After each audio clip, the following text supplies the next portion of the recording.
শীষের জন্য হক এর দাবিতে আবার রাজপথে নেমেছি।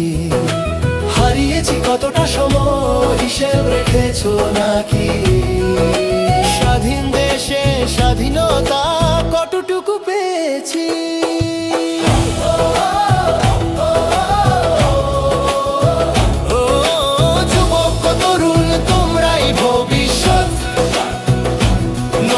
স্বপ্নের খোঁজে এবার তোমরাই দেখাবে পথ। এদেশ ঘুরে দাঁড়াবে আবার যদি থাকো একজোট। তারুণ্যের প্রথম ভোগ ধানের শীষের জন্য হোক।